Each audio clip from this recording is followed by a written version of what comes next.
Good afternoon. Thank you for joining me as I share some thoughts about what's happening with AASC. Basically, AASC 4.2 is 60 times faster than AASC 4 was 3 years ago. I began my career as a biometrician 50 years ago, working for New South Wales Agriculture in head office and then at Trangie, being as a biometrician, analysing field trials, advising researchers on experimental design and developing software for the biometrical branch. Then I went to New Zealand to do my PhD in animal breeding and the estimation of genetic parameters for categorical traits. And while I was there, Robin visited. That began a collaboration which has continued for almost 40 years. When I returned from New Zealand, I came to Orange Agricultural Research Institute, where I was mainly associated with the sheep group, much involved in the development of lamb plan, improving the quality of lamb meat across Australia. And the latter part of my career was involved particularly with AASC while still acting as a biometrician. I retired in 2009, but continued working with AASC, funded for 3 years by the University of Wollongong and since late 2014 by VSN International. AASC is based on average information. Robin introduced me to this idea back in 1991. In 1993, I visited him in Roslyn for 6 months, and in 1996 wrote AASC, which we began in January, and it was being used in August of that year.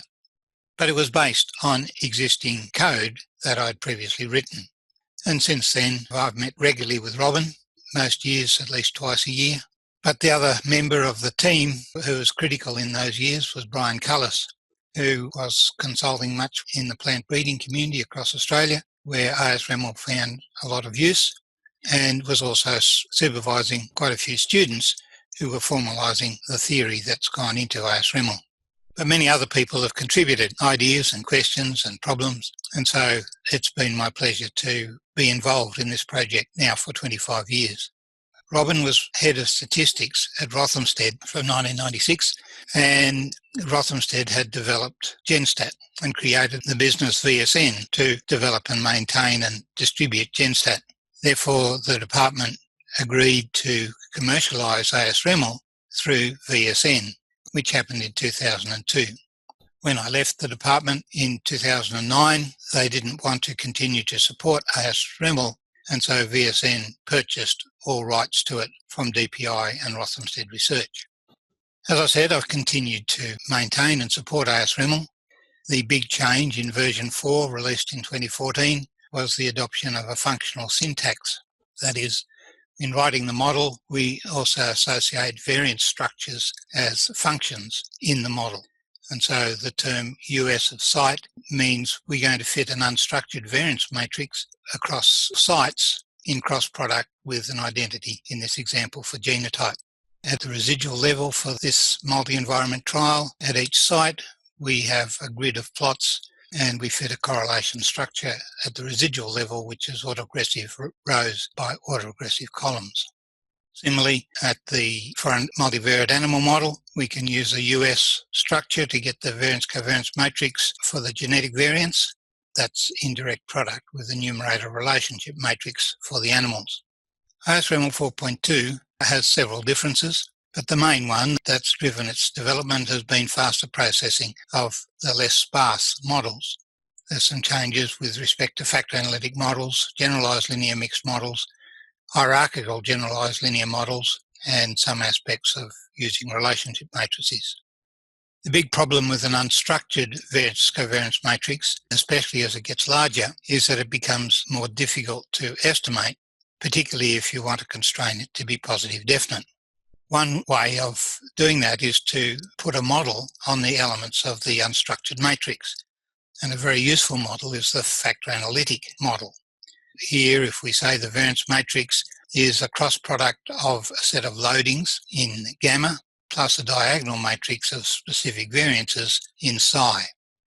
We can have several columns in gamma, and these are known as factors. A single factor makes a relatively simple model, and more complex correlation or covariance structure is modelled by having more factors. These models typically have fewer parameters.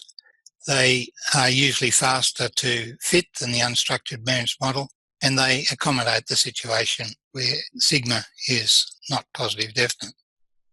A naive specification of a factor analytic model, though, is much sparser than the unstructured formulation. So Robin devised the extended factor analytic model, whereby we fit the factors separately from the specific variance. This is done by extending the factor site with extra columns for each of the factors, and then the specific variances are associated with the direct side effects, and the factors are associated with these extra columns. This is a sparser formulation, which is usually faster to fit. But Brian has proposed that we take this one step further for an even sparser specification, and this is now coded as a reduced rank instead of XFA function. The RR function is internally exactly the same as an XFA function, except that the specific variances are all 0. And we add the specific variances as a separate term in the model. And while this effectively doubles the number of effects that we are fitting, it in fact is a sparser formulation and generally fits faster than using the extended factor analytic XFA term alone. With respect to generalized linear mixed models, the main development has been allowing for a bivariate analysis, bivariate generalized linear mixed model, which means that there is a covariance allowed at the residual level as well as at the treatment level.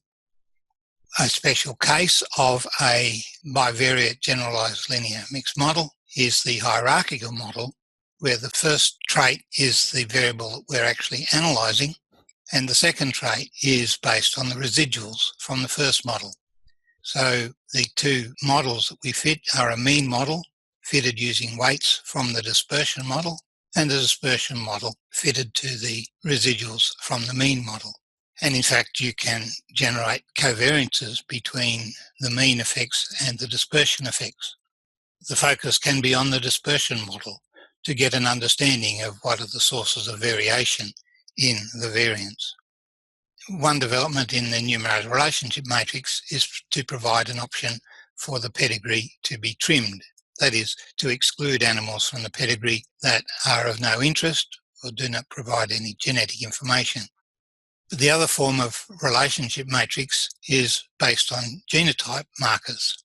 So if we have a marker matrix, M, and form its cross products, M, M dash, that defines where the markers are typically SNP codes, 0, 1 or 2, for many positions, typically more positions than the number of genotypes, then we get a genomic relationship matrix, G.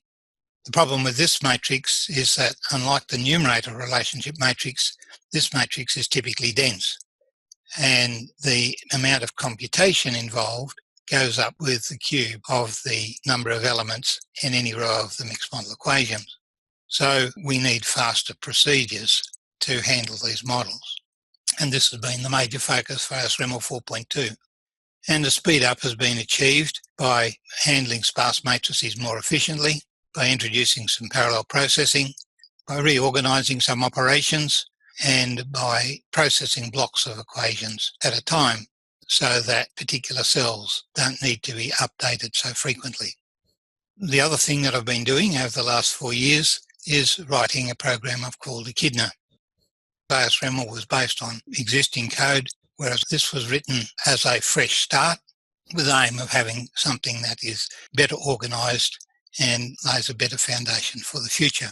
But it's essentially doing what AASREML does.